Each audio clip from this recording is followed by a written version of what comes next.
Yeah, and this is Ravi Prakash, real estate expert from Hyderabad.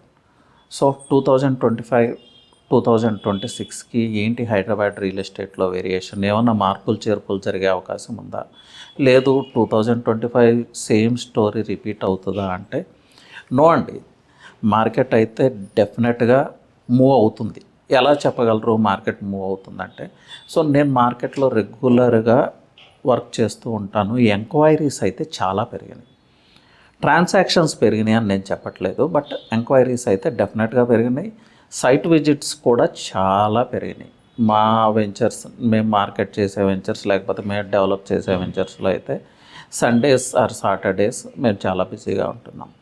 But అట్లని చెప్పి transactions జరుగుతున్నాయి అంటే ఆశించిన స్థాయిలో లేవు.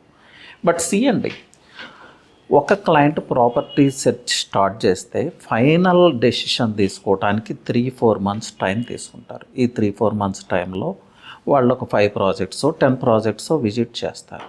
సో నేనేం చెప్పబోతున్నాను, ఇప్పుడు ఎంక్వైరీస్ పెరిగినాయి, విజిట్స్ పెరిగినాయి అంటే ఆఫ్టర్ 4-5 months ట్రాన్సాక్షన్స్ పెరుగుతాయి అనే కదా దాని అర్థం. సో కొంత మార్పు అయితే జరుగుతుంది. 2025 లాగా 2026 ఉండదు. బట్ సమ్ ప్లేసెస్లో ప్రైస్ కరెక్షన్ కూడా ఆల్రెడీ జరిగింది. మీరు మంచి ప్రైజ్లో పర్చేజ్ చేసుకోవాలి అనుకుంటే వాళ్ళు అనౌన్స్ చేసిన ప్రైస్ కాకుండా మీరు సీరియస్గా ప్రాపర్టీని సెలెక్ట్ చేసుకొని ఇక్కడ నేను ఇన్వెస్ట్ చేయొచ్చు, నేను ముందుకు వెళ్ళొచ్చు అనుకున్నప్పుడు ప్రైస్ నెగోషియేషన్కి వెళ్ళండి. సో ఆ రియల్ ప్రైస్ అప్పుడు నెగోషియేట్ అవుతుంది. మీరు ముందే ఇది ప్రైస్ ఎక్కువ అని డ్రాప్ అయితే నోబడీ కెన్ హెల్ప్ అండి. టోటల్ హైదరాబాద్ డైనమిక్సే చేంజ్ అవుతూ ఉన్నాయి. హైదరాబాద్ అనేది no more unaffordable city. కొంత కాస్ట్లీగా అవుతూ ఉంది, బెంగళూరుతో పోటీ పడుతూ ఉంది, లేకపోతే కొంచెం కాస్ట్లీ సిటీస్తో కాంపిటీట్ అవుతూ ఉంది. సో ఫ్యూచర్లో ప్రాపర్టీ కొనుక్కోవచ్చు, ఇంకా ప్రైజెస్ తగ్గుతాయి అని ఆశిస్తే మాత్రం మీకు ఆశాభంగమే మిగులుతుంది.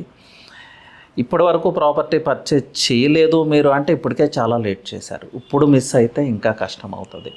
సో హైదరాబాద్ లాంటి సిటీలో ఒక ప్రాపర్టీని హోల్డ్ చేయటం అంటే దాని అర్థం ఏంటంటే మీ నెక్స్ట్ ఫేజ్ ఆఫ్ లైఫ్ని సెక్యూర్ చేసుకోవటం, ఇంకా చెప్పాలంటే మీ నెక్స్ట్ జనరేషన్ యొక్క లైఫ్ని సెక్యూర్ చేసుకోవటం.